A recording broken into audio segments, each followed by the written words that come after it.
অনলাইনে ফেসবুক পেজের মাধ্যমে যে বিজনেসগুলো চলতেছে এই বিজনেসগুলোর কিভাবে কতগুলো অ্যাড রানিং আছে এবং পেজগুলোতে অ্যাড রান আছে কিনা, কোন প্রোডাক্টগুলো নিয়ে অ্যাড রান আছে, কতদিন ধরে অ্যাড রান আছে একটা প্রোডাক্টে। তো এই বিষয়গুলো আমরা দেখতে পাবো, এই বিষয়গুলো রিসার্চের জন্য প্রয়োজন হয়। তো সেক্ষেত্রে আমরা এইটা দেখব। তো আমরা বাংলাদেশের জনপ্রিয় কিছু ধরেন যে আমরা দারাজে দেখবো যে দারাজে বর্তমান কি কি প্রোডাক্ট নিয়ে অ্যাড চলতেছে। দারাজ দারাজ এই দারাজ অনলাইন শপিং। তো এইটাতে যাব, তারপরে আমরা পেজটাতে ঢুকবো। ঢোকার পরে আমরা অ্যাবাউট সেকশনে আসব। আসার পর পেজ ট্রান্সপারেন্সি এখানে আসব, সি অল দিব, সি অল। তারপরে এইখানে আমরা দেখতে পাবো this page is currently running ads. তো অ্যাডস চলতেছে।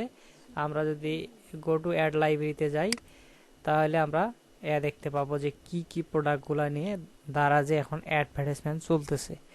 তো আমি যদি এইখানে দেখি যে দারাজে বর্তমান চলতেছে 11/11 ক্যাম্পেইন চলতেছে।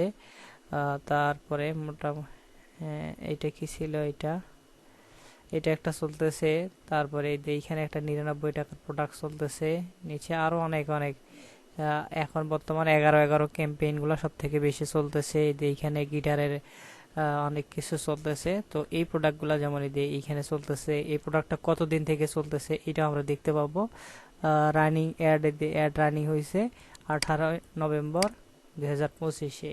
এইখানে আবার এইটা একটা মোটর, ছোট মোটর, এইটা ইয়া হয়েছে, এটাও 18 নভেম্বর। 8 নভেম্বর এইখানে একটা কাশি আছে, এই কাশি আছে, এই কাশিটাও 8 নভেম্বরে শুরু হয়েছে। তো এগুলা 8 নভেম্বর শুরু হয়ে এখন পর্যন্ত অ্যাড রান আছে, মানে এগুলো সেল হচ্ছে বিধায় কিন্তু অ্যাড রান আছে। এইভাবে আমরা অন্য অন্য পেজ বা ইন্টারন্যাশনাল পেজগুলোতে দেখতে পাবো যে কিভাবে কোন প্রোডাক্টটা বেশি সেল হচ্ছে। এই প্রোডাক্টটা রিসার্চ করে আমরা অনলাইনে আমাদের প্রোডাক্ট বাছাই করতে পারি। তো এইভাবে আপনারা কিন্তু খুব সহজে আপনার বিজনেসটা শুরু করতে পারবেন। বুঝে বুঝে শুরু করতে হবে। ঠিক আছে।